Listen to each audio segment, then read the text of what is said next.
नमस्कार, मैं नीरज कुमार आप सभी साथियों का आप सभी के यूट्यूब चैनल भूमि जानकारी में स्वागत करता हूँ।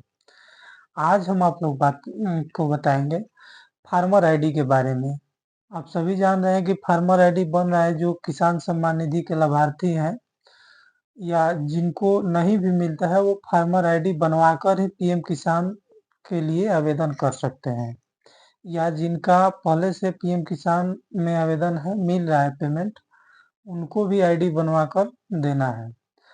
तो आज इसी के बारे में हम लोग बात करेंगे कि फार्मर आईडी कैसे बनेगा। फार्मर आईडी बनवाने के लिए सबसे पहले तो आपके नाम पे रसीद होना चाहिए और आप ही के नाम पे जमीन होना चाहिए। अगर आपके पूर्वज के नाम पे है तो नहीं होगा।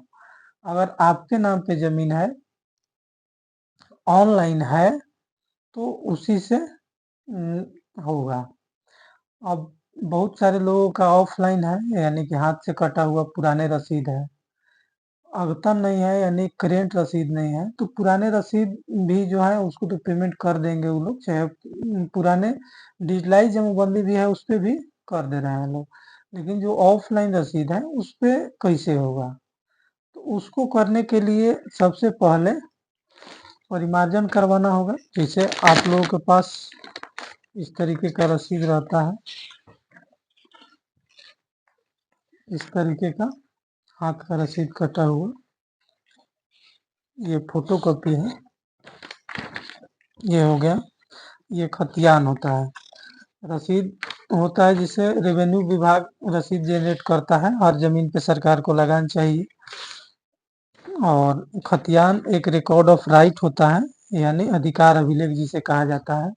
उससे पता चलता है कि सर्वे जो बिहार सरकार सर्वे करवाती है कि कौन जमीन किसके दखल में है, किससे रेंट लिया जाए, तो उस समय एक खतियान बनता है और हर एक भूभाग को एक नंबर दिया जाता है जिसे प्लॉट नंबर कहते हैं। छोटा छोटा भाग के टुकड़ा को यानी अ, एक तरीके के भूमि के टुकड़ा को प्लॉट कहते हैं। और जितना भी एक मौजा में एक रैयत का जितना प्लॉट है वो मिलाकर एक खाता नंबर बनाया जाता है जिसे अकाउंट नंबर कहते हैं अंग्रेजी में।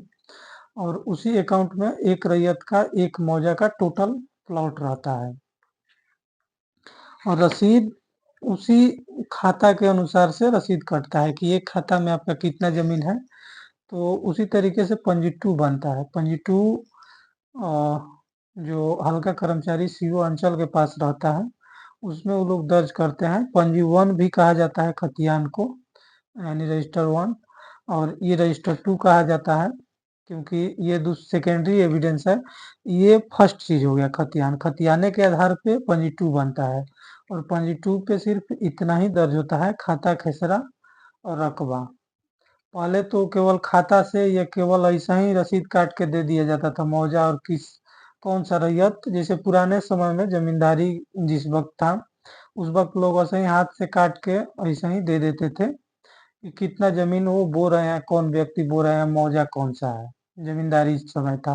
उसके बाद फिर डिफाइन किया गया नहीं खाता खेसरा डालिए, उसमें खाता भी डलाने लगा। तो बहुत सारा ऐसा है जो केवल खाता डाल के रसीद काट दिया, खेसरा डाला नहीं है। तो उसका भी परिमार्जन करवा लेना है। परिमार्जन प्लस पोर्टल पे जाके या डायरेक्ट लॉगिन करके आवेदन करवा लेना है साइबर से। खतियान उसमें लगा देना है। आपके पास या तो इस तरीके का सर्टिफाइड कॉपी खतियान का हो वो, साथ में लगान रसीद होगा वो, अगर खतियानी रैयत आपके यानी पूर्वज के नाम से जमाबंदी है तो। और इसको सबसे पहले परिमार्जन करवाइए। परिमार्जन करवा करके अपने नाम पे म्यूटेशन कराइए यानी आपके दादा परदादा के नाम पे है और आपके नाम पे जनरेट करवाना है तो उसको सक्सेशन म्यूटेशन बोला जाता है यानी उत्तराधिकार दाखिल खारिज। तो एक वंशावली बनवाइए जो सचिव का हो और सचिव का वंशावली बनवा के डेथ सर्टिफिकेट या उसमें भी लिखा रहता है मृत की कौन कौन खतियानी रैयत जो है उनसे बनाइए शेड्यूल टाइप पे और उसमें दिखा दीजिए कि कौन कौन आपके पूर्वज मृत हो गए हैं।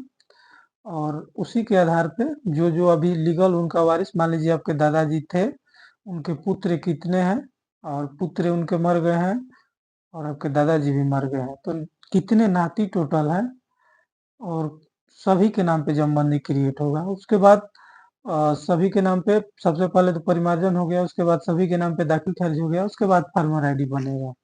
अब सरकार इसमें क्या की है कि समय निर्धारित की है। सरकार को तो क्या कहा जाए, खास करके बिहार सरकार को राजस्व महाअभियान में फॉर्म सब जमा करवाया गया कि हाँ जल्दी जल्दी लाइए, सबका जमबंदी डिजिटलाइज किया जाएगा, नामांतरण किया जाएगा। अभी तक सब फॉर्म ऐसा ही पड़ा है और इसमें फार्मर आईडी बनवाने के लिए जल्दी जल्दी लोग सलाह दे रहा है। अरे सबसे पहले तो जो फॉर्म गया है उसको निष्पादित कर देना चाहिए, परिमार्जन हो जाए जो गया है उसका, उसके बाद जो बचा हुआ है उसको परिमार्जन करके किसी भी परिमार्जन में ई मापी मांग दे रहा है। ई मापी का क्या जरूरत है? अगर खतियानी रैयत मान लीजिए आवेदन कर रहा है कि मेरा परिमार्जन कीजिए, ये खेसरा छूटा हुआ है, तो पंजी 2 में खेसरा दर्ज नहीं है, रकबा दर्ज नहीं है, खेसरा व रकबा दर्ज नहीं है, ये लिख के कर्मचारी प्रतिवेदित कर रहे हैं।